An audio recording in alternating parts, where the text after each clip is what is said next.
You are listening to GeekFest Rants on the IC Robots Radio Network. You have located GeekFest Rants, the entertainment podcast for genre geeks like you. Shall we play a game? Covering the world of vintage and current film and television since 2010. Game over, man! Game over! Featuring in-depth conversations on sci-fi, horror, fantasy, comics, toys, and conventions. So say we all! So say we all! And now sit back, relax, and enjoy today's show.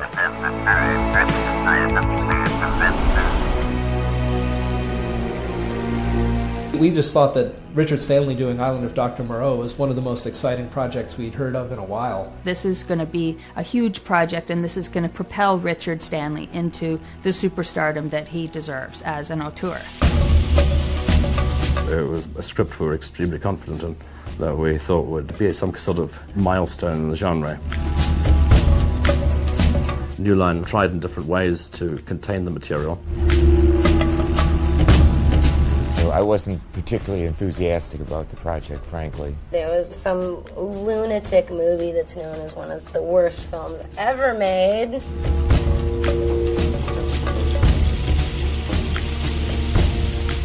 Marlon Brando and Val Kilmer were there to mess with the film as much as possible. I've dealt with some very, very difficult actors in my life, but I have never, ever dealt with somebody like Marlon Brando. He wanted an ice bucket on top of his head.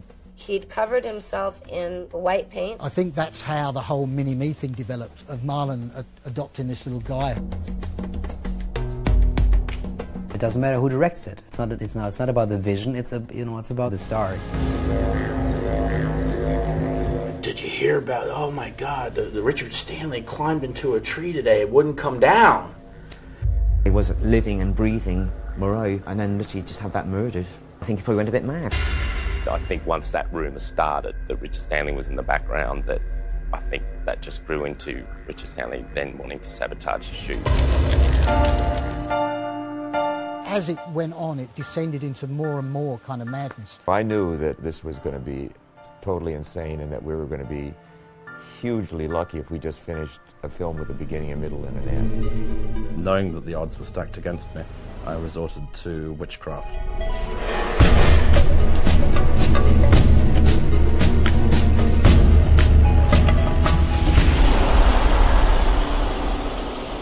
I've often wondered what happened to Richard Stanley.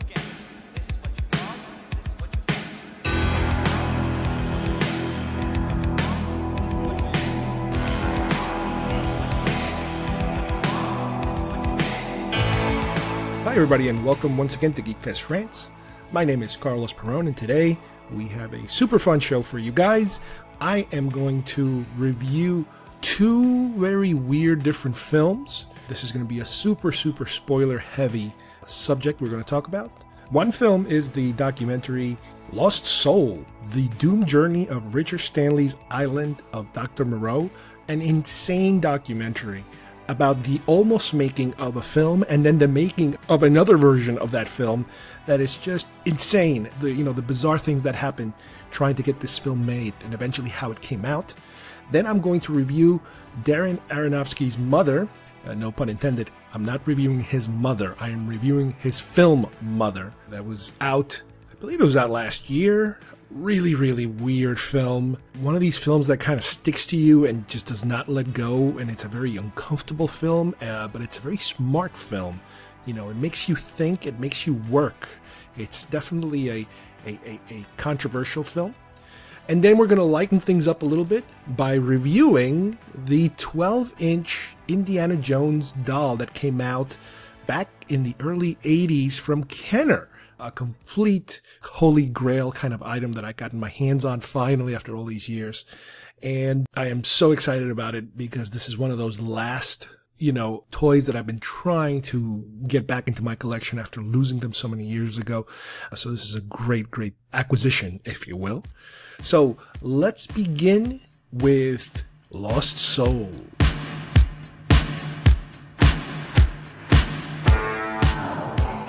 What did I teach you? You are the Duke of New York. You're a number one. You will not laugh. You will not cry. You will learn by the numbers. I will teach you. Open the pod bay doors, Hal. I'm sorry, Dave. I'm afraid I can't do that. That spawn of Satan! Oh, really? The Force will be with you, always.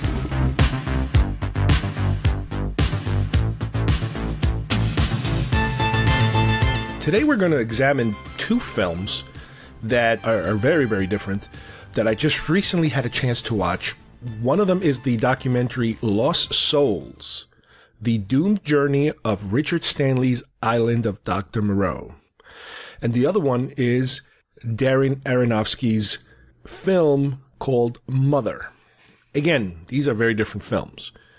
Let's start with Lost Souls.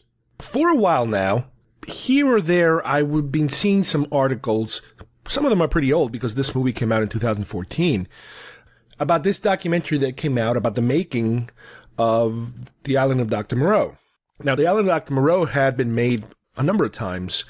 Some of them were older versions, black and white type of things that I have never even seen. But I do remember there was like a late 70s version, I believe, which I don't remember if I ever saw it completely. I barely remember it, but I kind of understood, you know, what the theme was. There's like a mad scientist performing these weird experiments in an island that kind of seems to be changing people into animals, and he's becoming kind of like their leader, their god or something like that. Well, in 1996, so this would have been after I finished college, there was a new version of the Island of Dr. Moreau, but this time it had Marlon Brando as the doctor and Val Kilmer as the hero, let's say. And this was a bizarre period because this was a period where Marlon Brando had kind of come out of his shell that he was hiding for years and all of a sudden started doing some films. Granted, some of them were horrible films, and some of them were okay kind of films.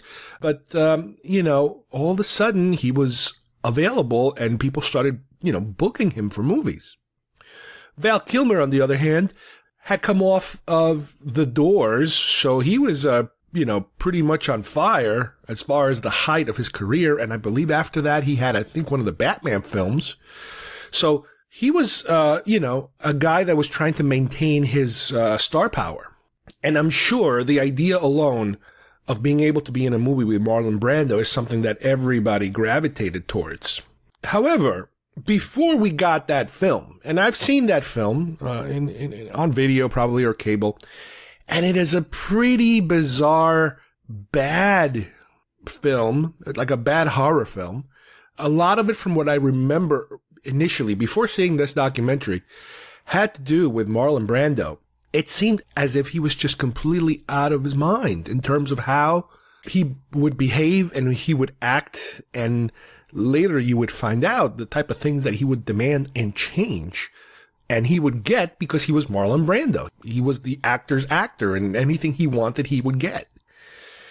So anyway, over the last couple of years, I've been hearing about this documentary. I'm like, well, the making, what's the deal? You know, what's the deal here? What's going on here? Well, this documentary features the story of how this film got made, how this film got started. And it all kind of starts with Richard Stanley, a director that probably most people haven't heard of. The way that I'm familiar with Richard Stanley is because back in 1990, I saw a movie. This is back when I was in college. And I remember seeing it with a couple of friends. And even I think my wife was there too at the time, my girlfriend, called Hardware. And Hardware was a low-budget sci-fi film that was kind of like a sleeper, almost hit, like a culty kind of flick. Even though it just premiered, I don't know if you can call it a cult kind of film. It became more of a cult kind of film. But the thing about it was that it featured this robot that kind of goes crazy and starts killing people or something like that, which is something, you know, that's right up my alley. And it's very futuristic, and it's like bounty hunters and robots, and there's a girl that's the heroine, more or less, and the robot's after the girl. And it was a very different kind of film, like I said, very low budget. And this was around the time where they were calling it kind of like the next evolution of the Terminator in terms of, oh, I see, it's kind of like another entry into the Killer Robot series. And it had a very low budget feel, almost kind of music video feel. And ironically, the show that we do, one of the songs is the one, This Is What You Want, This Is What You Get, which we use during the opening of the show and throughout our show. That's where that song was used throughout the movie, and it kind of stuck in my head all this time. It was a very bizarre song. The actual song is by Public Image Limited, and it's called The Order of Death. And this is what you want, this is what you get. It's the chorus on the song, which goes through the whole song. But anyway, that's I remember that being very memorable, and I would always associate that song with that film, and it kind of stuck in the back of my head. Granted, the film wasn't anything out of this world in terms of, oh my God, it's changed my life or anything, but it was an interesting little side note, in science fiction, that somebody would be able to kind of pull this off, a very low budget film. And on the documentary, they explain to you how this director, after making this film, made another film, I would say not as successful, but by the time he was going for his third round, he was going to get involved with a studio, and they was kind of still somewhat of a hot commodity. He was kind of like an up-and-coming director. I would kind of compare him a little bit to maybe Phil Janot, if you guys remember from the early 90s. This was again, a hot commodity, up-and-coming young guy. He was supposed to be like a protege of Steven Spielberg or something like that. And he had done, there was a movie called 3 O'Clock High, which I love. Then there was Rattle and Hum, the documentary of U2, the concert documentary. And then he did State of Grace with Gary Oldman and Sean Penn and Ed Harris, which, at the time, you would figure that after this guy would just skyrocket to stardom, but kind of faded away into obscurity, more or less. Well, this director had a similar experience. He got involved with the studio production. He wanted to remake The Island of Dr. Moreau. Now, you also have to remember that as you watch this documentary, you get to learn that this guy was kind of eccentric. He was different. He had what you would call these days branding. He had a different kind of personality. He would dress different. He would talk different than everybody else. So people kind of like, whoa, what's with this guy? He was not the type of person that kind of blends into the background. He kind of sticks out like a sore thumb. And he had some pretty wacky ideas that people were willing to go along with in terms of what he envisioned for this film to be. The documentary goes through the entire process of all the pre-production work that he did in terms of scouting all the locations and working with artists to start putting together, all the pre-production elements of the film in terms of what the creatures are going to look like, everything like that. The studio that was behind it all was New Line Cinema. And at the time, New Line Cinema was a studio on the verge of transitioning to a major studio or a potentially major studio. They have done pretty successful work with low budget horror films and somewhat exploitation-y kind of films, if you will, similar to like Canon, another company that would kind of capitalize on that kind of stuff. Well, New Line Cinema, they had the Freddy Krueger films and stuff like that. So all of a sudden they were starting to kind of play with the big boys. So they were actually, investing some serious dough into something a little more upscale, if you will. And they did have access to young, cheap, if you will, talent that then they could combine, with a cast of actual, professional actors, more recognizable, bankable actors. So at one point, they talk about how the casting process starts to get a little wacky. Somehow, Marlon Brando becomes available. Now, during the writing of the film and even the history of the story of The Island of Dr. Moreau, had this bizarre connection to the writer of Hearts of Darkness, the original connection about that boat ride upriver or downriver, where the captain kind of goes mad, and it's kind of like a very strange story that ended up turning into more or less Apocalypse Now, which was one of these huge Marlon Brando vehicles. Francis Ford Coppola directed it, obviously, but he also did a documentary about the making of Apocalypse called Hearts of Darkness. So there's always been this connection between, apparently, H.G. Wells and the writer of Hearts of Darkness and how they kind of fell apart, because they were either competing or arguing over stuff. But it was kind of some kind of weird connection that all of a sudden now the star of Apocalypse Now is going to get involved in an H.G. Wells story, which it seemed odd, kind of weird. On the good side, like, well, this must be a sign of something good. Little did they know. But the studio all of a sudden has a chance to grab Marlon Brando, and Stanley, his original intent was to get Bruce Willis to play the lead. The younger, not the doctor, but the lead, the star of the film. But something went wrong and they couldn't get him because I think he mentioned something about Bruce Willis started to go through his divorce at the time, so he had to bail out of the film. He had to work in the States, couldn't work overseas because of tax reasons or some weird divorce-related thing. So then the idea came of bringing Val Kilmer into the film. The problem was to have him as the lead, to be able to take the Bruce Willis role, was that he demanded something like 40% of the script be cut. And this drove Stanley insane. The fact that how could this guy demand that I change my character because he doesn't want to work as much? So the film would have been Bruce Willis as the lead male star of the film, Marlon Brando as the doctor, the mad doctor, and James Woods as the secondary, smaller role, male lead. This was Stanley's original dream cast, let's say. This is what he wanted to work with. When Bruce Willis went away, they brought in Val Kilmer. Now, Val Kilmer, as I mentioned earlier, he was another hot-headed, overly demanding type of individual, and he demanded that they cut his role by 40%. He didn't want to do as many lines, I guess, or work as much. So that the way that they figured that out was they made him the secondary character, so he had less lines and he would still be in the film, but now they had to fill the main character's role, and they hired Rob Moreau, which I remember from Northern Exposure, and I believe the show Numbers he used to be in.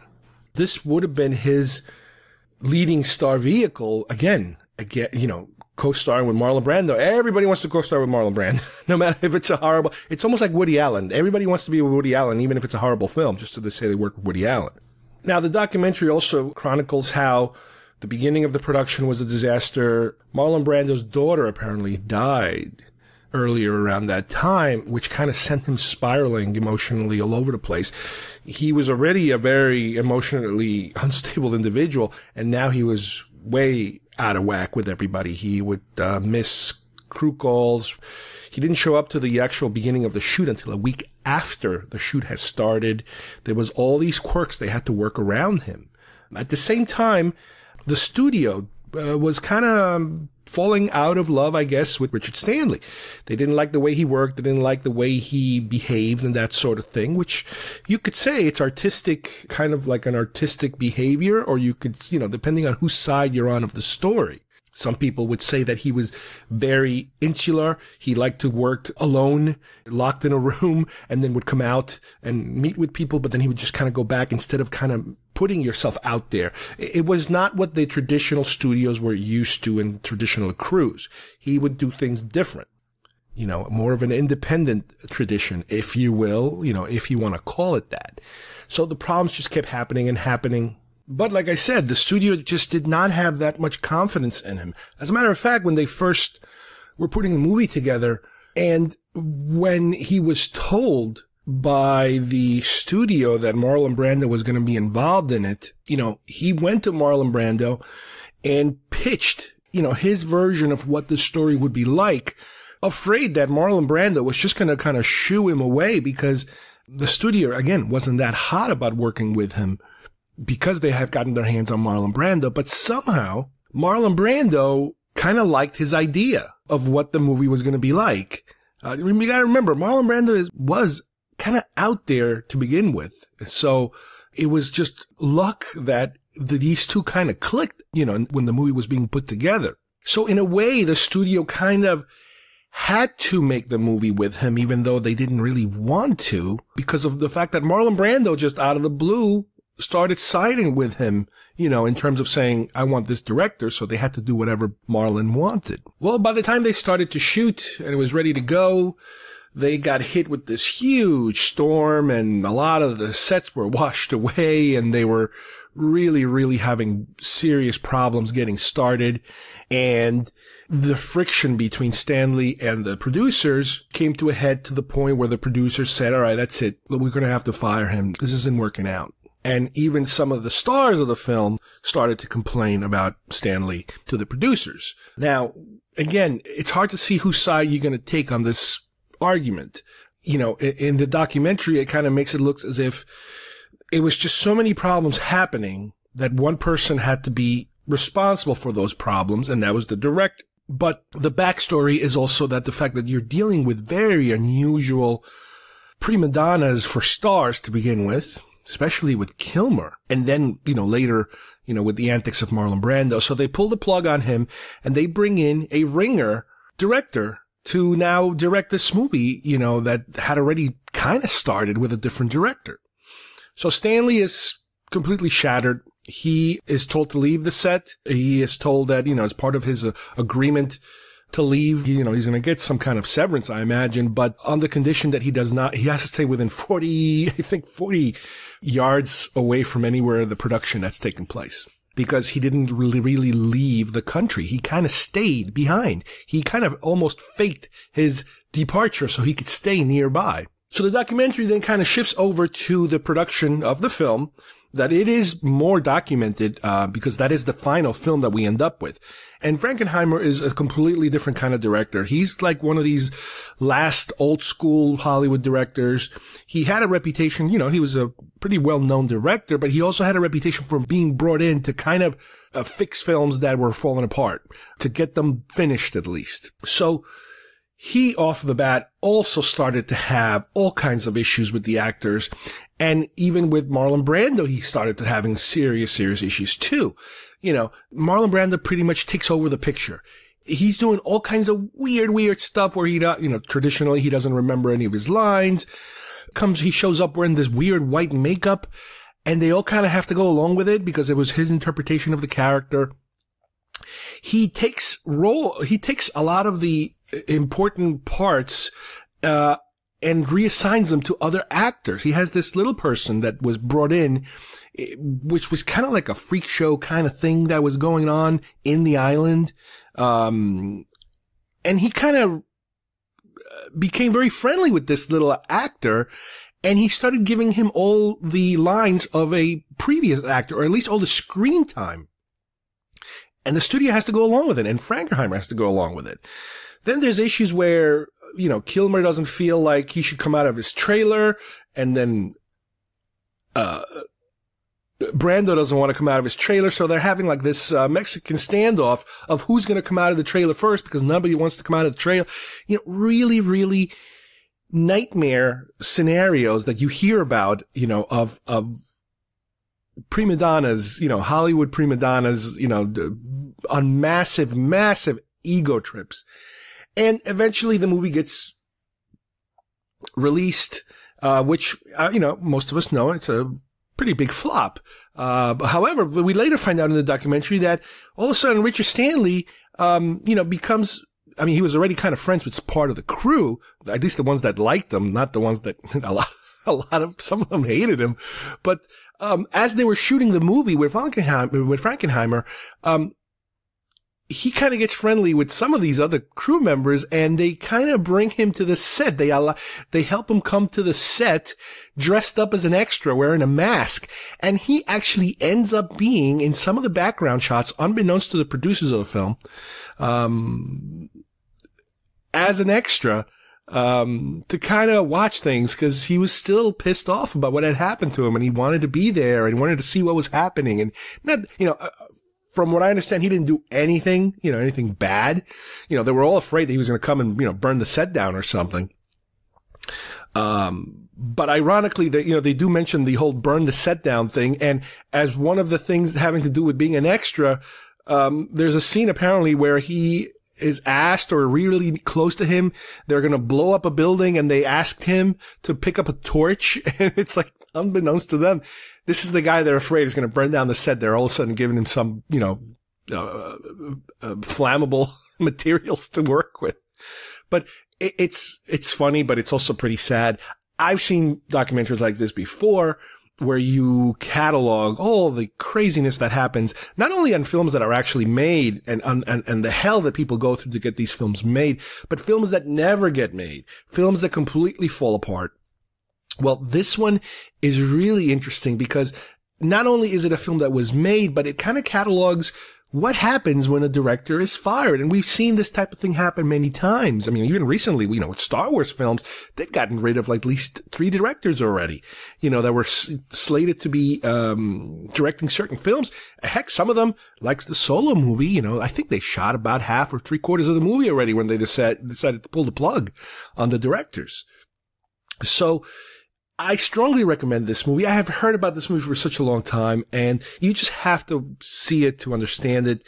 I was able to watch it, I believe, I'm not sure if it was either Amazon or Netflix. It might have been Amazon, but it is floating around out there.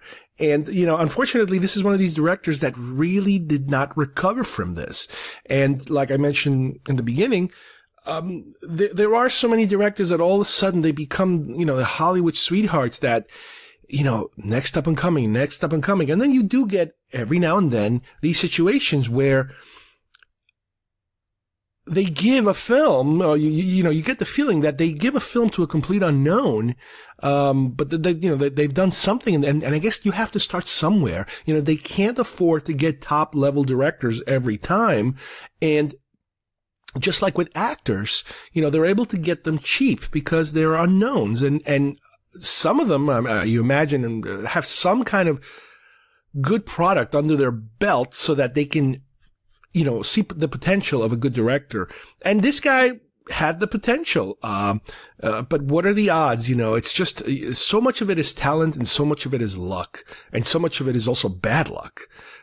Because you could have seen this is the type of guy who has a resume, a very small resume, that the next thing would have been a little bigger, and then the next thing after that would have been a little bigger. Now, his film, based on the artwork and the descriptions, it would have been a weird film to begin with, but not the type of thing that ended up going on screen. In terms of, to me, it sounds more like the story was more important than the bizarre antics of the actors.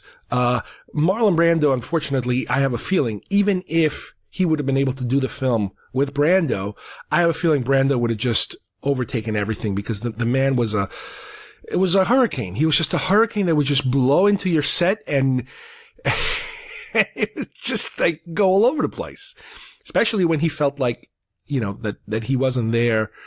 He wasn't getting his way completely, in one way or another. He would just cause havoc everywhere. And you also get that feeling that for different reasons, these two different actors, Kilmer and Brando, they were kind of there to mess things up. I don't understand why Kilmer in the first place agreed to do this movie. If he was so much of an ass about, being so demanding about the specific things he wanted. And maybe it was because he was in the same room with Brando and he wanted to out-Brando. Who the hell knows? It's all ancient history by now. But, if you like, again, these kind of, there's not a lot of them, but there are some out there. I remember the Jodorowsky's Dune, the original, version that was going to be done, for the movie Dune. There is a absolutely amazing documentary out there that kind of came out around the same time. I think I could be wrong, maybe a little earlier, but it's a fantastic documentary about how all this pre-production, all this artwork, the director was, again, one of these artistic, kind of out of his mind type of characters, and how the whole thing just kind of fell apart and it went its own different way. And all the players of Dune, a lot of them ended up doing Alien. And then by the time Dune got really done, it was done in completely different director, different style, different everything. And it was not the huge monster hit that they were hoping, this would be like the next Star Wars or something. But here's another, example of these crazy, crazy stories that's, behind the scene movie making. Strongly recommend this film. The other film that I want to talk about is Mother. This is the film by Darren Aronofsky. So off the bat, you kind of can tell that this is not going to be your typical film, your typical straight kind of story, filmmaking. If you know Darren Aronofsky, and let me give you a little bit of his background, he did Pi, his first film, then Requiem for a Dream, one of these holy crap kind of films. Let's see, The Fountain, The Wrestler. The Wrestler might be one of his most straight films ever. Black Swan, which kind of, weird film.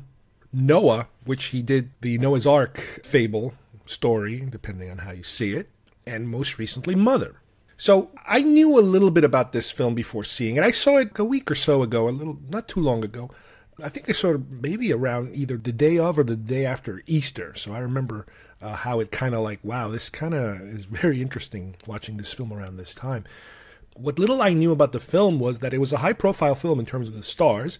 You have Jennifer Lawrence, you have Javier Bardem, you have Ed Harris, Michelle Pfeiffer, lots of pretty known, solid Hollywood names. And what I understood from the film was that it was kind of like a suspense horror kind of theme, let's say. The trailer was very, very creepy. I didn't get any major review details when the movie first came out, but I do remember it being very polarizing in terms of being perceived as somewhat of an art film and some people having a very, very negative reaction to it, especially if you're very religious, let's say. So again, when it came out, I didn't have time to see it. It didn't really interest me that much in terms of actually going to the movies and seeing it. I figured I'd wait for video, which is what I ended up doing. I recently got it Blu-ray through Netflix. And going into the film, again, by watching the trailer, even originally, I got this weird Rosemary's Baby kind of vibe to it. In terms of weird people that your husband is friends with, that trying to convince you of something, let's say. That's the kind of feeling I got just from the trailer alone. So that's kind of how I stepped into this film. Now, the film, let me give you, hopefully, a very brief synopsis of it. It's two major characters. One of them is referred to as her all the time. They never really give each other formal names. So her is Jennifer Lawrence. The creator, because he's a writer, is Javier Bardem. And then you have other people that kind of join in the movie as the movie progresses. Ed Harris, like I mentioned before, Michelle Pfeiffer, he's just a man that's visiting. And so is her, and there's a lot of other people that visit this house. The whole movie takes place basically on the house that they live in. But the movie starts off really bizarre. The movie starts off with what appears to be the end of a giant fire that takes place in this house. And you see the eyes of a woman, and all around her eyes you see that it's been burned up, that she's been burned up in the fire, but her eyes are still open. And out of that fire you see a kind of like a sparkling super diamond that comes out of this fire, and then a man's hands place it on a mantle in a house, which appears to be the same house, because as we're watching this take place, the house is all of a sudden being restored. It goes from being a decrepit, charred environment to a pretty nice looking restored home. And the crystal, this diamond, gets placed on the mantle in what appears to be the man's study or his office. And the movie begins as the woman wakes up, and we got to kind of see the relationship that she has with her husband. I believe it's her husband. So he's a writer. She's like let's say a stay-at-home wife. And her major function is to restore the house. She's been working on restoring this house because apparently there's a history that there was a fire in this house, and she's been working, room by room and fixing things and repainting and reconstructing, while he is a writer who apparently is suffering from writer's block. But he seems to love her very much. They seem to be very good. And then out of the blue, the writer, he comes back from being outdoors or something like that, and he brings with him a man that he found who either hurt himself or something was wrong with him, so he brought him in, and the man happens to be a big fan of this writer, but the man is a little obtrusive about things. He kind of wants to see the house and how things work and this and that, and she just doesn't, she's not too crazy about him, but because the husband is reacting so well to him, he's being so generous to this man, She kind of lets him. The guy tries to smoke in the house, and she doesn't want him to smoke in the house. So you can tell that there's something just not right, about this. So at one point, the man even says that, he's a big fan of the he actually did not just wander into the house. He knew that this is where the guy lived, and he wanted to meet him because he was such a big fan of his writings and blah, blah, blah. And then at one point, his wife shows up. It's like, oh, okay. Now, his wife is even more weird than the husband. She's kind of nasty at times and gossipy and nosy and, all these things that you don't like this woman, basically. And they get to a point where the wife is getting more and more annoyed at these two people, and they keep wanting to go into his office, and they say, no, that the office is out of, you can't go in there. That's his private place. You don't go in there. That's his study. That's where he works. But then at one point they go in there and they start messing around with that crystal that he has, and they shatter it. They drop it accidentally and shatter it. So she kind of loses it at that point, and he gets very upset. But at the same time, he doesn't want to be too mean about it because they have nowhere to go. So, okay, fine. Everything kind of settles a little bit. And we get to a point where later on, their kids come to visit. So it's like now you have two more people in the mix now. And she's like really getting annoyed. Now, while all this is happening, we start to get these weird things about the house where she can kind of feel like a heartbeat behind the wall. She gets these illnesses every now and then that she kind of loses and has to go to the bathroom to kind of fix herself up because looks like she's going to pass out or something. So the kids come, and they're older, obviously. One of them is played by Gleason, the guy, what's his name, from Force Awakens, Last Jedi, and Ex Machina. He's one of the kids. And the kids are constantly fighting to the point where one of them starts to get into a fight, an actual fist fight with the other kid, and knocks him out with I think he uses like a broken door handle or something, and knocks him out and kills him. Now they have a dead kid, and they have another kid. He just runs away because of what he just did. So, again, everybody leaves the house. Husband takes this family to the doctor and the kid and everybody, and when they return, it's too late, kid's dead. There's nothing they can do. So she's thinking, okay, great, now, they're gone. They're finally gone. But no, now the friends come because they're having a funeral, like a wake type of thing. They're having a wake. So more people come into the house, and she's, again, more annoyed and more annoyed. And some of them are getting really out of control in terms of being so nosy, and they're in every room, and they're trying to go in every place, and the kitchen and the bathroom, everywhere they go, to a point where even they repeatedly they're told, don't sit on that sink. It's not ready yet. It's not settled, I think she said, or whatever. It's not stabilized. They sit on it. They break the pipes. Water everywhere. The house is flooding, and they have to stop everything. And again, things calm down for a while, and they're able to get rid of everybody once again.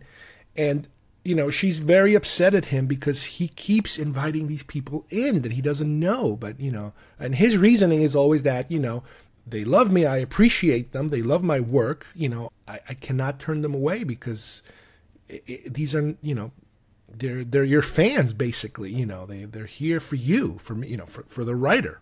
And, she gets to a point where she's just like had it. She's like, you know what, we don't have children and this and that and the other, and you don't sleep with me anymore and blah, blah, blah. So all of a sudden they go to the bedroom, and it's implied and pretty much understood that she's pregnant, which is something that hasn't happened yet, which is something that apparently he has been not wanting to go down that route, as part of whatever relationship they have. So time passes, and, he, just like when this first couple had arrived, he got this inspiration for writing. He was part of the reason he was telling her that he was kind of letting them stay at the house was because he was being inspired by all the little weird stories that this guy had and whatever. So he was starting to write again. Well, now he goes through this other, period of not writing too much, but now he seems to be inspired again by the fact that he's going to have a child, and his wife, she's continued to work on the house and continues to fix things and blah, blah, blah. And all of a sudden, you get a whole bunch of people coming that have nothing to do with the first group. These are just complete strangers that are here because they've heard that he's writing again, and they all want to know about his writing and what he's doing and how he's doing it and what a great guy he is and blah, blah, blah. And this is where the movie kind of starts to go really bizarre. So in other words, up to this point, we have what you could consider to be an acceptable narrative in terms of, all right, things are weird, things are weird, things are weird, things are weird. But now things get super weird. And by that I mean things are start to happen that you really understand that you're not seeing a straight narrative here. You're seeing, like I said before, it's more of an art film.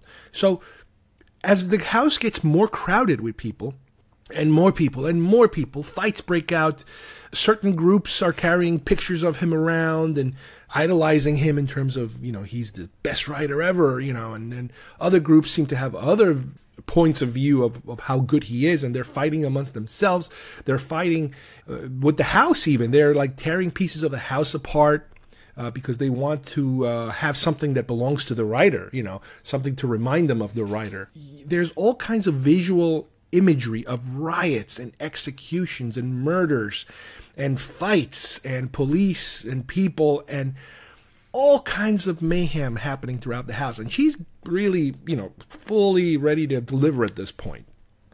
So at one point, she's even grabbed by some of these groups. She's beat up and smacked around and punched and thrown around. And he finally finds her and is able to kind of grab her and bring her into a room, for safety, while all this insane things are happening, all around them. And she delivers the baby. So when she delivers the baby, everything seems to kind of settle in the house. Things go kind of quiet. All the craziness all the fighting seems to kind of stop a little bit. And, he's super happy. She's super happy. But he kind of waits until she finally falls asleep, because she doesn't want to fall asleep because she's still concerned that, everybody wants to see the baby, apparently. So, and she doesn't want to let them in. And he's kind of, well, we have to show them the baby because, they're here to see him too. They're here to see me. They're here to see you. So he's still on this mantra of being open to everyone and accepting, no matter how crazy these people get, he's always accepting people. Now, I've warned you enough that this is a serious artsy film. At this point in the movie, which is towards the end, she falls asleep, so he takes the baby and brings it to the people outside. And he's showing and everybody's admiring the baby, and they all want to touch the baby, and the baby this, the baby that, and she wakes up and she starts to see that, and she's concerned, and she's like, oh my God, what's going on? He took the baby out. This is not good. And then all of a sudden you hear the people are touching. You don't see the baby, but you see that the baby's being passed around, kind of like for everybody to touch and whatever. And at some point you hear this snapping sound, as if somebody most likely broke the baby's neck. And everybody goes nuts. And the fighting starts again, and things get even weirder and weirder and weirder. And at some point you see some of these people are what appears to be eating the baby. So again, this is where you kind of step back and go, what the hell is happening here? What am I watching? What could possibly this be about? Because I was expecting this to turn, into, again, a Rosemary's Baby type of thing, where even though you're dealing with a horrific outcome or situation, it's still grounded in some reality. But here, at a certain point in this film, you're not there anymore. You're just not there. This is a whole other thing that's happening here. So towards the end of the movie, she's completely heartbroken, and he's also heartbroken because of what happened to the baby. But at the same time, he's still trustful of these people and caring and understanding, and you're like, oh my God, what is wrong with this guy? So she makes a run for the basement where the boiler and the oil tank for the house is, and she sets it all on fire and blows everything to hell, basically, killing everyone except him. He does not get hurt in this fire. She gets completely charred, but she's still kind of almost alive. You could kind of still see her eyes, similar to in the beginning of the movie where you saw the eyes of a woman all burned up. And he carries her out of the house. The house is in flames. He carries her. She's completely burned. She's dying. And I don't exactly remember the words, but at some point he kind of asks her that he wants one more thing from her. He wants her heart. And he kind of reaches into her chest and takes out her heart that's also charred, pretty much like she is. But inside the charring heart, there's a diamond. So he takes the diamond and places it on a stand in what appears to be a brand new house that's being refixed, repaired, repainted, everything just like at the beginning of the movie. And a woman wakes up out of bed, just like she did in the beginning, and looks completely different than Jennifer Lawrence. So we watched this film. I watched this film. My wife was kind of watching from the side, and she was just freaking out at some points, especially towards the end when all of the mayhem and the dead baby and all that other stuff. And it took a while, but by the end of the movie, I'm like, at some point I started to feel that it was all an allegory for like the house being the body of somebody. And these things that are happening are things that are happening to a person that are making them sick, let's put it that way. Because of the fact that she kept touching the walls, and you could kind of see almost like a heartbeat inside, and they show you these weird, the house seems to be reacting to the things that are happening around it. So that was one of my earlier theories while I was watching the film, kind of through the middle. But then by the end, again, when you start to think about who this director is and what kind of movies he's done in the past, especially, I would say, with The Fountain and Noah, he's doing a religious allegory here. And if you watch some of his interviews, eventually he kind of talks about how that's how this movie works. This movie is basically, the woman is nature, Mother Nature. The house is the earth. So those two are connected. The earth and Mother Nature are connected. They're intertwined. And the creator, the writer, is God, or a God, or some sort of a God, depending on, your religious beliefs. Obviously, he's kind of following Christian, Judeo-Christian type of a motif here. So basically, what's the way that you kind of put the movie together is that, at first you have God, the earth, and Mother Nature, let's say, and man is brought into this, and God cannot help himself, the writer, to always be open to his creation, that is man. And the man and the woman are supposed to be Adam and Eve, so they're kind of so invited, but then they kind of take advantage of the situation that they're in. Like in the house, all of a sudden they break that diamond, which I guess is kind of a reference to stealing the apple, let's say, from that story. Then you have his descendants that are fighting over his inheritance, more or less. And the kids, obviously, this is Cain and Abel. One kid kills the other kid. Okay, there we go. There's that connection. Then you have all the people that come afterwards and all the problems that come with so many people in so many different places, to the point where the house breaks down and it's flooded. So you could say that could be the story of Noah and the flood. And that kind of resets everything. And that kind of initial ability to write that he had after the man came to the house could be considered the Old Testament. All those older kind of stories. Then he goes through a period of non-writing. And the thing that brings him out of this non-writing is he has a son that's coming, a son that was going to be born, that is going to kind of rejuvenate his life, obviously, and his wife's life.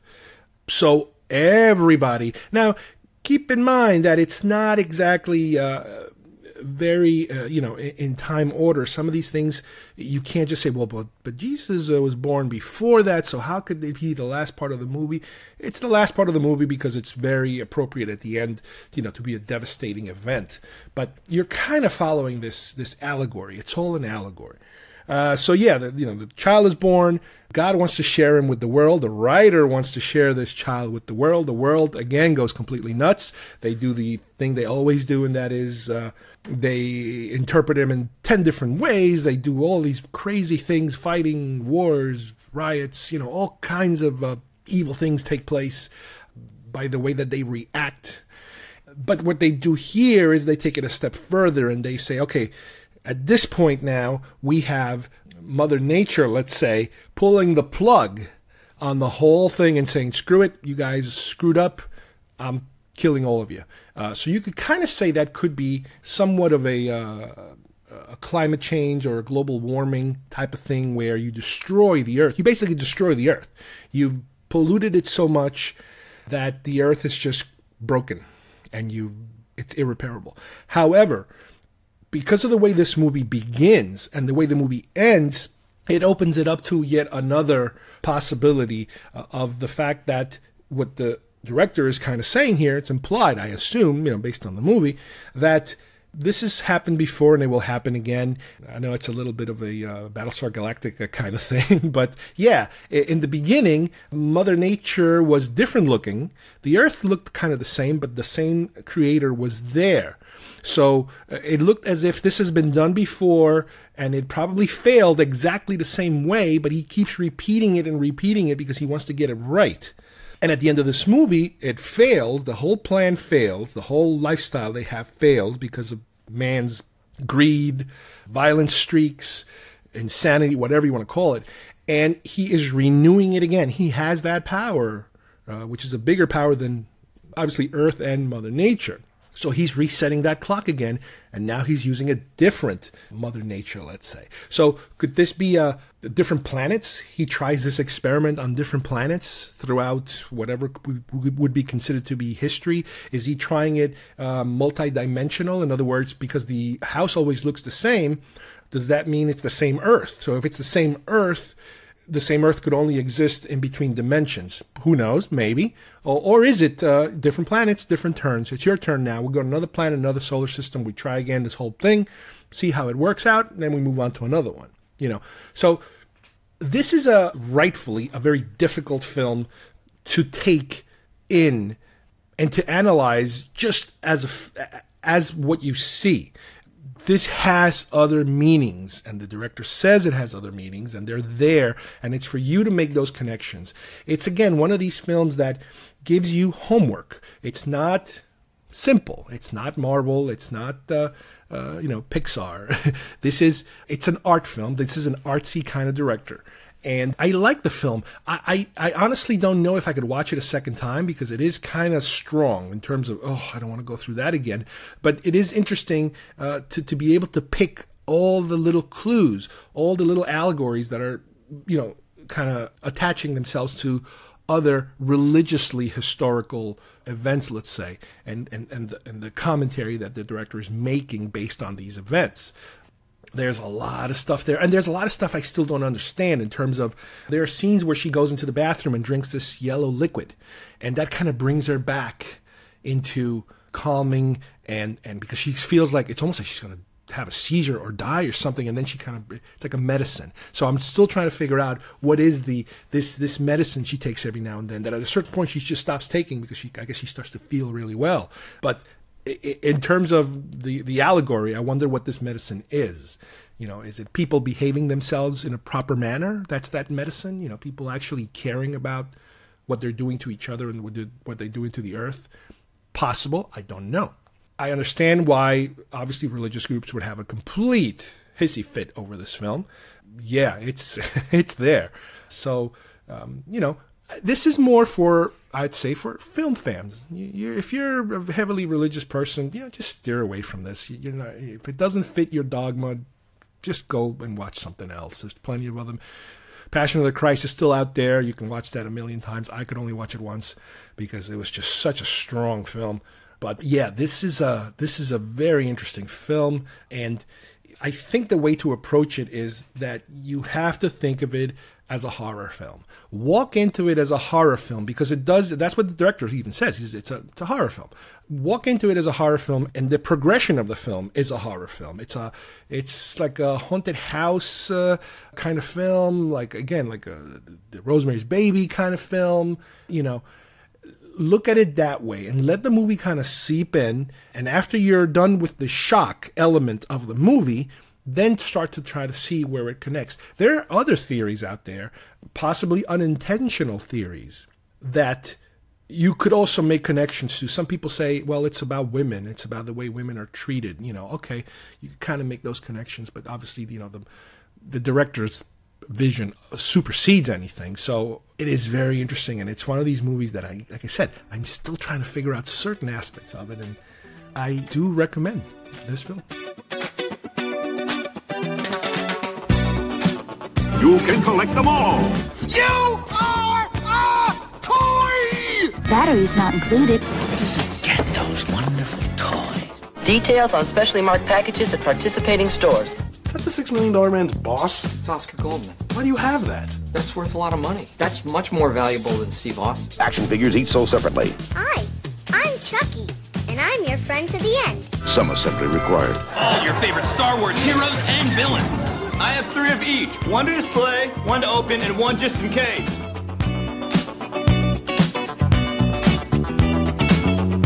For our collectibles segment today, we are going to talk about a specific doll, if you will, because it's not really an action figure. It's a doll. It's a 12-inch doll from Indiana Jones, specifically Raiders of the Lost Ark. I'm talking about the original 12-inch Kenner Indiana Jones figure, 12-inch doll. This is a figure, or a doll, if you will, that I owned a very long time ago. After the movie came out and after they started merchandising the film, not only did I collect some of the action figures, but at one point they put out this 12-inch doll. Now, I wasn't a very big collector of any kind of 12-inch series dolls. Because I was a huge Star Wars collector, I focused mainly on the 3 3/4 line. I knew that they had larger size dolls or figures, if you will. But for Star Wars, I kind of stayed away from them. I kind of focused whatever little resources I had on the action figure line. However, I did dip into the doll size market only once before or around that time, and that I'm talking about Buck Rogers in the 25th Century, the television show. Buck Rogers had put out a series of dolls, again, to kind of go along with their 3 3/4 line, their smaller line. For some reason, I completely bypassed the smaller line, and I don't know exactly why or how I purchased a Buck Rogers 12-inch figure, which was a pretty good-looking figure. You know, the costume was pretty good. The gun was amazing. The likeness was pretty good. And I remember to this day that at some point I would regret ever getting into Star Wars action figures and saying to myself, well, why didn't I just, instead of spending all this money on action figures, I could have had these bigger, more detailed, greater quality dolls. And maybe this was around the time when Star Wars was over. I don't know exactly why or how, but luckily that phase came and went very fast.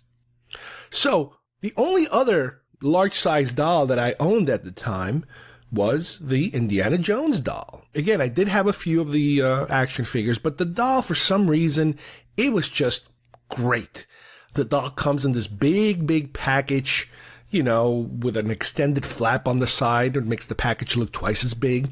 But I believe they shaped the package in a way so that nowadays, I believe what they used to do with Hasbro, for example, is that there would be a flap in the front so you could open it almost like a box, like a coffin almost, where you can open it and you see the figure inside and then you close it. Well, back then, I don't think they were open and closing mechanisms on the box. It was just a box with an extended flap. And the way that it would work, I think, is when they packaged these on boxes, you would kind of alternate them so they would kind of fit snugly together, you know, without having to lose any space inside the box. But anyway, I obviously, when I bought these toys, I would chuck all the material out, you know, the box, everything. And I still kind of do that for stuff that I open. If I don't open stuff, I keep it closed nowadays. But anyway, I had this doll, and it used to be really, really cool because it was the perfect size. The likeness was pretty good. It wasn't exactly perfect, but it was pretty good. And little did I realize at the time, I didn't find out until way, way, way later, that because Kenner had done all the Star Wars toys, the mold for Harrison Ford was basically reused from Star Wars. So they took the body and the head of Star Wars, Han Solo, and they just basically redressed it as Indiana Jones. The only minor change that they did from what I understand is, because I don't own one, is that Han Solo comes with, I think, brown eyes. Indy comes with blue eyes. So the only change that they did was the eyes. The hair is the same. I mean, it's molded, obviously plastic, which kind of gives it away a little bit that is not the haircut that Indiana Jones has. In other words, the Indiana Jones doll still retains the Han Solo haircut, which is kind of like a 70s kind of cut, not extreme 70s, but, if you put a picture of Han Solo and Indiana Jones without his hat, you notice that there is a different hairstyle, but that's okay. No big deal. The point of everything here is the fact that it's a pretty well-made doll, and they were able to dress it pretty good too. The Indy doll has, that tan shirt that he wears underneath, the khaki pants, the boots, the shoes he's wearing, the leather jacket, which is a great replica of what his leather jacket would look like, a leather belt, a holster, a loop on the belt. The holster has a gun, which is his traditional gun, not the more... Now, I'm not a gun expert, but the gun that comes with him is more of a revolver. The other one that you see in the movie is more of an automatic, the one that he kind of throws into his suitcase as he's getting ready to leave his house. But anyway, the one that comes with this is the revolver. He also comes with a whip, a cloth whip for the 12-inch size, and he also comes with a hat. Now, let's talk about the accessories a little bit. Everything, I think, is excellent. The way that it's manufactured, the way it looks, given the size of this figure and given the fact that we're not dealing with Sideshow or Gentle Giant, one of these more modern, super sculpted. This is 1982, possibly 81. So, you're dealing with something of the time that is top of the line as far as I'm concerned. Except for the hat. The hat... I don't understand how or why they were not able to manufacture a credible looking hat. The kind of hat that's included in this package is a very wide, soft, floppy, furly kind of hat. It would never retain the shape of a fedora hat, which is the one that you see in the pictures. And for some reason, that's what was included. And as you can see, if you look at the commercial, they really, I think they messed with that hat a little bit. It might be the same one, but I think they stiffened it. They put probably wire in it or something to make it perfectly straight, because it is just a mess of a hat. It is so ugly. And I remember I would always kind of get rid of the hat if I was playing with this at all, because the hat just killed it. It was just so awfully bad. I cannot understand how that got past anybody. Now, I understand they want him to make a cloth hat to make it more realistic, so it kind of goes along, with the rest of the outfit, because the rest of the outfit is, real cloth. I mean, except for the shoes. The shoes are rubber, but again, I don't expect to, them to manufacture miniature leather boots or miniature leather shoes or anything like that. But the hat is so iconic, that to let it slip in that way, I don't see how they would not opt to maybe make it out of plastic, make it out of something, even out of rubber. Granted that because he has a rubber head and a rubber hair, it would have to be something that is molded around that shape. So maybe that's part of the problem. With cloth, you don't have to mold. You just kind of sew it and bloop, plops in there. But this is something that is in desperate need of a better hat. Now, for its time, we're also dealing with 5 points of articulation. No, you don't get elbows, knees, or wrists, or ankles, or anything like that. So he has a pretty basic action moves. And somehow, and I'm not sure where I got this from, which drives me crazy, the fact that I can't even remember, I also had a horse, a white horse, so I can kind of replicate that scene of him riding the white horse in Raiders. The horse was definitely not a Raiders horse. I have no clue where I got that horse. However, it was in proportion to the 12-inch doll maybe a tiny little bit smaller than what it should have been. But I remember I used to always kind of display Indy sitting on top of the horse. Granted, like I said before, because you have no knee articulation, you can't really replicate, the sitting on a horse stand. So he would kind of sit there with his legs apart, but it'd work. It pretty much worked. The horse, again, I wish I could, I'm going to try to do some research to see where the heck I had that horse. Where did it come from? It was 1981, 82. Maybe it was a Lone Ranger, or maybe it was, I have no clue what line that horse came from. It had a saddle and everything, I remember. So I'm like, I don't know. Well, this was it as far as the line went. The action figure line, as we talked about it earlier, only got through maybe 1 or 2 waves. Then it quickly died. But the 12-inch line never became a line. It was a one-shot. The only manufactured one, and that was it. Don't know if they ever had plans on going forward. Obviously, if you make money with something else, they might have gone forward, but no luck on that. That was the only one. And I remember again, how well made it was. In other words, how good the likenesses were, because the likenesses is what really makes or breaks something. And when it comes to human likenesses, I mentioned it, many, many times when we talk about Star Wars, that even though, the quality of the figures back then were somewhat primitive in a way compared to what we see today, obviously. But creatures and droids were always dead on perfect. Humans, a little harder to get the actual look of the person. And even in Star Wars, like I said, in the action figures, you had the giant head Han Solo that looked nothing like Han Solo. It barely looked human. And then the tiny head Han Solo, again, none of them really looked like him. They didn't have the technology back then to be able to create such a good likeness like they do these days sometimes. However, with this larger line, with the 12-inch line, Star Wars got it a little close. They were much, much closer. Not only with the Harrison Ford, but Carrie Fisher's face was pretty good. Mark Hamill's face was pretty, all the other characters in the larger scale, I guess it's easier to sculpt and to create these details. But I remember that's one of the things that make this character always stand out. It was that it was just such a good quality.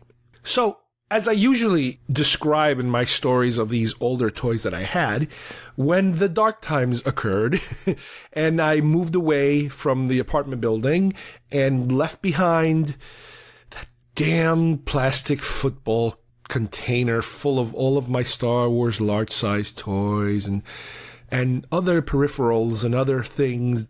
Unfortunately, Indy and probably the horse was part of that box full of stuff. So, for years, I've been bitching and moaning about it, and I will, as I've explained many, many times, until the day of my death, I will bitch and moan about whatever happened to that stuff. And I don't know, 10, 15, 20 years ago, however long it was, when I started to kind of reconstitute my collection, it's probably been almost 20 years ago, I think. I started basically with Star Wars figures, I'm still working on it. I'm still not complete yet. I am complete, I think, in what I owned as far as the figures go. I'm trying to finish the collection that was never finished in the first place. But with the toys, the ships, the play sets, all that kind of stuff, I'm trying every now and then to grab a few more items here or there. And I started to kind of go off into some of the offshoot things that I used to have, like my Galactica figures. I started recollecting those and then picking up more. And then the same thing with the Indiana Jones figures. Tried to recollect the ones I had and so forth, and then moved on to other Star Trek, my old Clash of Titans, reconstituted those, Buck Rogers, Flash Gordon, all these things. And then I started moving into other categories of things that I used to own. I was able to find, finally, after God knows how many years, the V 12-inch figure, which I absolutely love. And guess what? Recently, I found a good deal on eBay for Indy.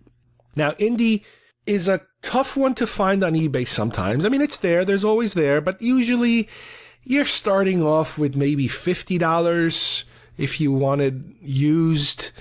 And plus shipping. There are many boxed ones that are 90, 100, 150, all the way through the hundreds if you want it in pristine condition.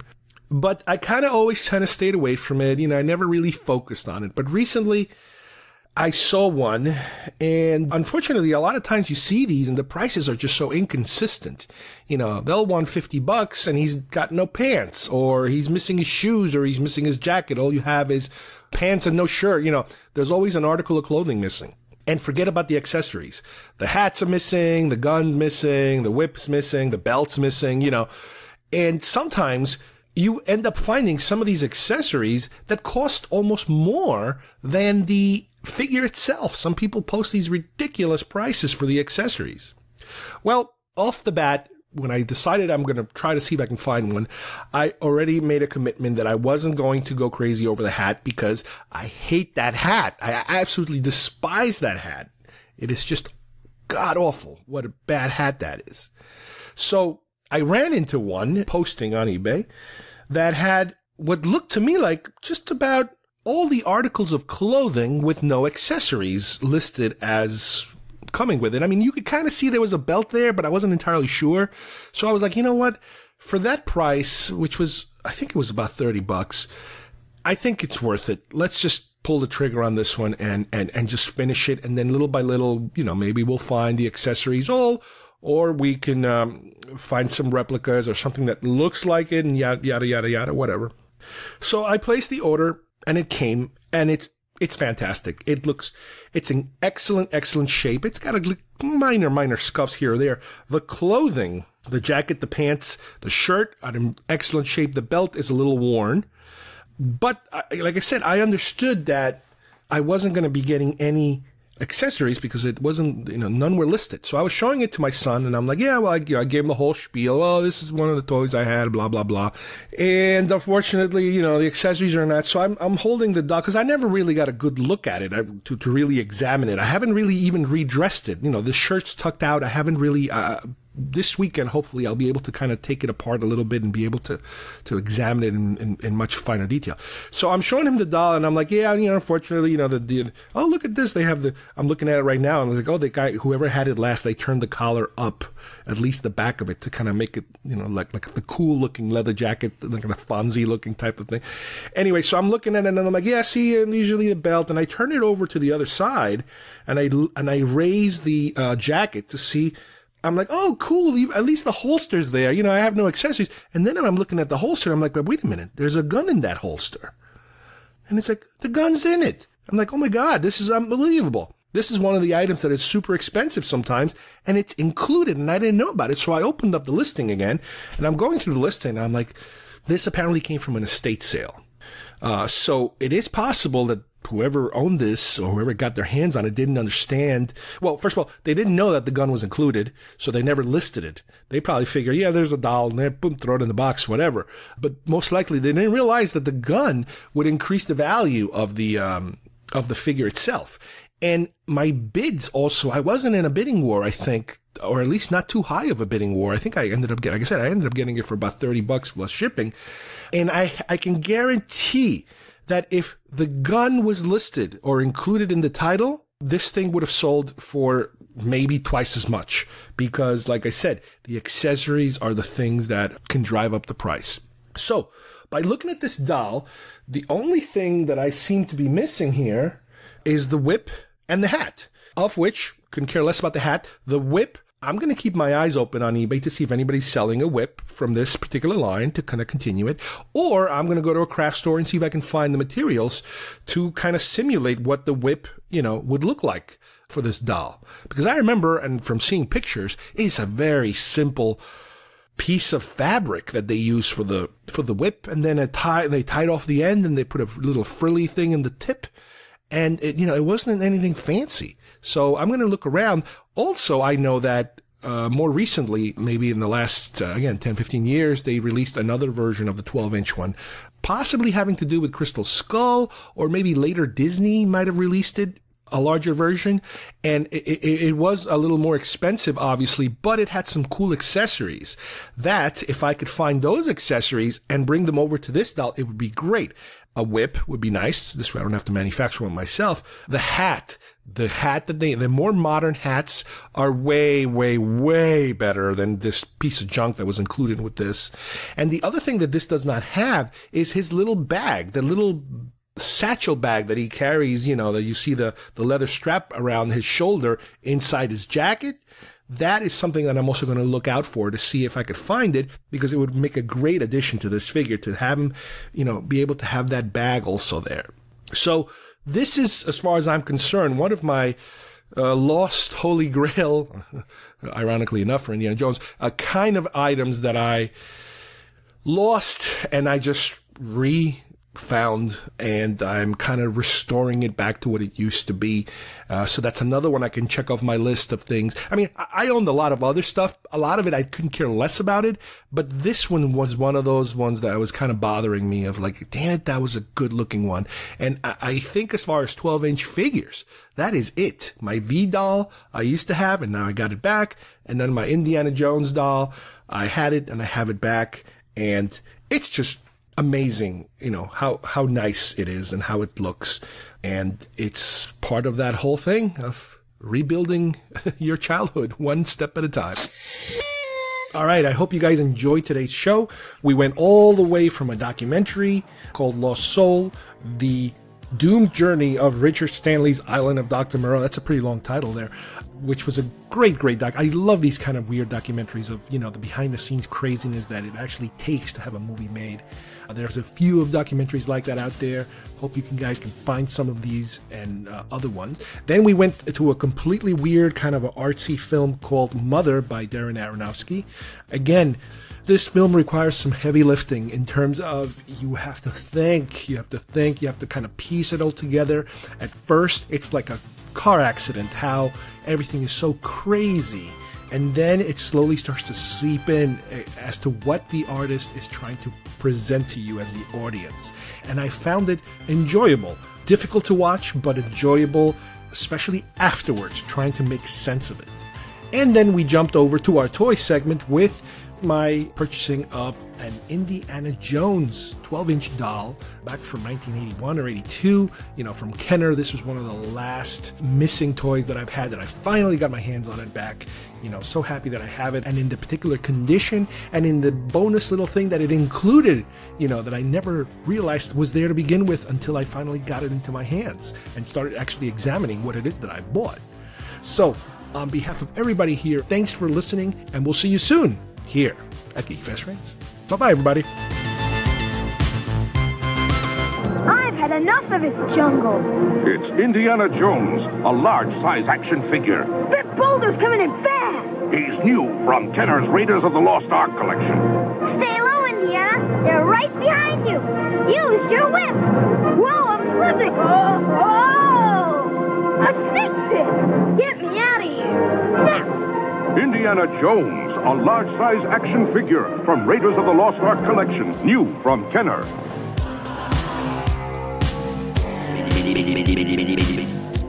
If you would like to subscribe to our show, send us messages, or see video links to some of the topics we talked about today, please visit our homepage at geekfestrants.com or our YouTube channel, Facebook page, or iTunes at GeekFest Rants.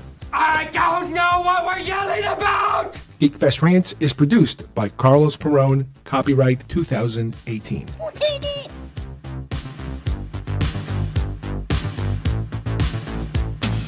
This broadcast is part of the IC Robots Radio Network. Visit icrobots.com for this and many other nerd/nostalgia related podcasts. You won't be sorry for long.